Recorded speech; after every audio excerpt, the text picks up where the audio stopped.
The expression war on terror is meaningless. Terror is a tactic.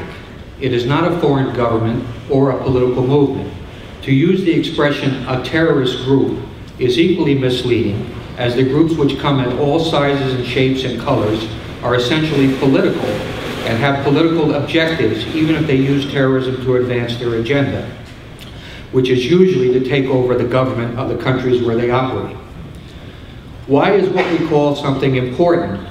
It is important because how you name and define something shapes how you think about it and how you respond to it. It frames the narrative. Instead of bumper sticker definitions, we should instead be asking whether international groups that use terror genuinely threaten either the United States or any vital national interest. In most cases, they don't. The exploitation of fear of terrorism by those in government has led to wars that did not have to be fought. Fear has been the key to the door for expansion of government and government powers, and the people in charge in Washington have seized the opportunity. It has also eroded the liberties that have defined us as a nation. If you don't think that your rights are vanishing, consider for a moment the position taken by the Obama administration a little over 2 weeks ago, that it is all right to assassinate American citizens overseas based on secret information. While government expanded, and because bureaucrats view the world in terms of institutions and power, our leaders looked at the terrorism tactic and drew all the wrong conclusions. Namely, that those we call terrorists hated the United States for no rational reason, and that there was a military solution that could be imposed to make the terrorists go away.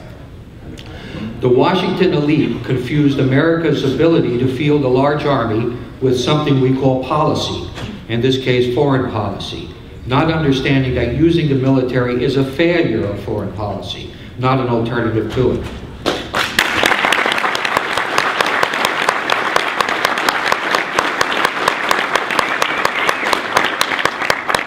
The same officials and politicians also created a vast and ineffective Homeland Security bureaucracy. I love your t-shirt, incidentally, the Homeland Security t-shirt. The Homeland Security bureaucracy is the domestic equivalent of an interventionist foreign policy that strips many Americans of their fundamental liberties. Predictably, the international situation has become even more unstable as a result of these policies.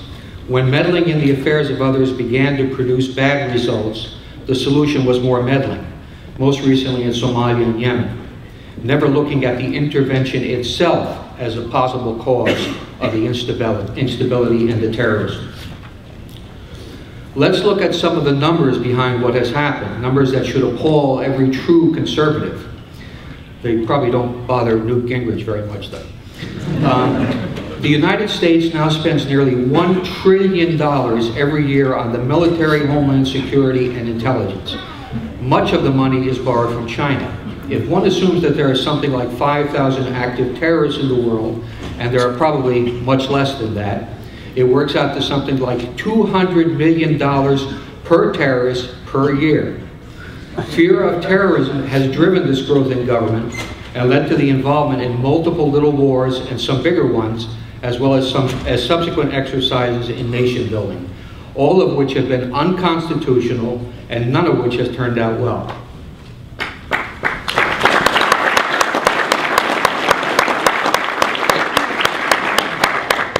The so-called global war on terror, now referred to as overseas contingency operations, is without end and without limits, and has made the U.S. hated and feared and most of the world not respected. It also hasn't made us any safer. And America's war against the world did not have to happen. There are real threats in the world against Americans and American interests, but military action in support of national interests should be a last step after every other step has been taken, not the first step. And then there is the issue of blowback. Why is America the target of terrorists and suicide bombers? Surely not because it has freedoms that some view negatively. As Osama bin Laden put it, in possibly the only joke he's ever told in his life, if freedoms were the issue, Al-Qaeda would be attacking Sweden.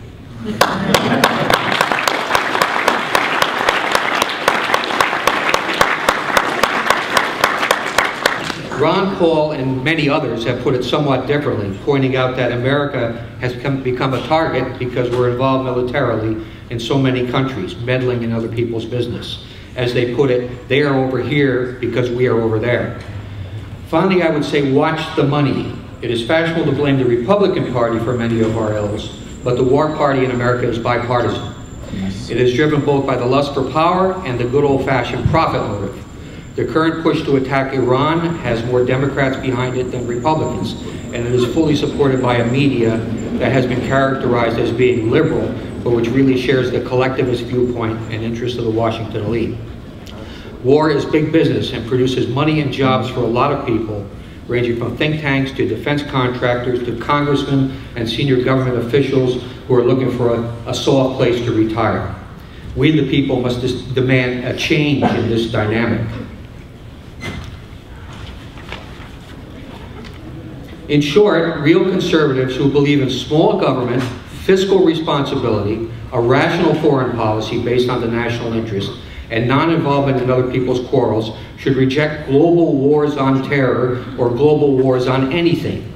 They should reject completely the insidious and absurd notion that Washington can intervene all over the world and not raise taxes to pay for the cost, handing our security over to the Chinese lenders and bankrupting our children and grandchildren.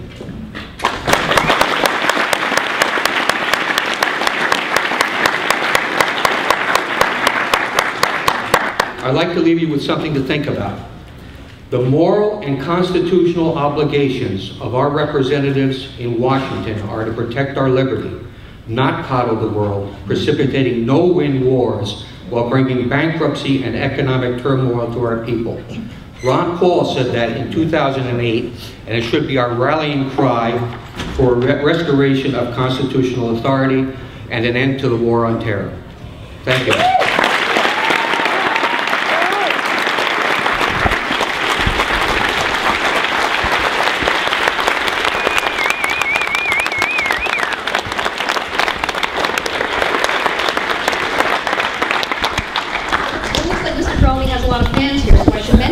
If you are a fan, he has a column every month in the American Conservative, so I encourage you to subscribe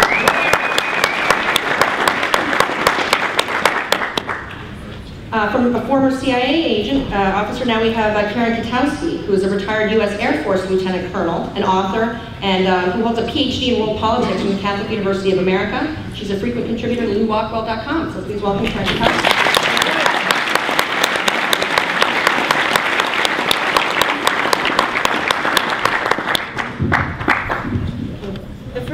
War on terror has been used to justify trillions of dollars in spending, hundreds of thousands of new government positions, and thousands of new government contracts. At the same time, the war on terror has produced very little in terms of new technology or enhanced security. It has vastly increased the degree of national centralization and has created many new permanent trees and branches in the gnarled world of federal and state institutions. The Congressional Research Service reported back in September that the cost of terror, of the war on terror, since 9/11 was $1 trillion. But they only looked at the cost of 3 military operations launched in response to 9/11. They counted the war in Afghanistan, 9 years running. They counted the war in Iraq, 7 years running. And the overall effort to secure United States military installations around the world, not our borders at home, but our forward deployed empire. While it is very costly in both dollars and in terms of rule of law, the war on terror is not a real war in the sense that conservatives understand it. Yes, our nation was assaulted, and on 9/11, our nation was undefended and vulnerable. But our very expensive armed forces and our very expensive intelligence apparatus failed to prevent or to predict what happened on 9/11.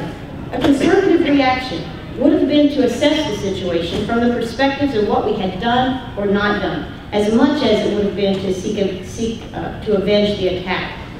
A wise or thoughtful response would have been to unleash a criminal investigation at home and internationally and to pursue the perpetrators as we examine the institutional failures and policies that made our country vulnerable. Instead, even though we had a so-called conservative president, we did not proceed as conservatives. We did not hold accountable or fire anyone in our government.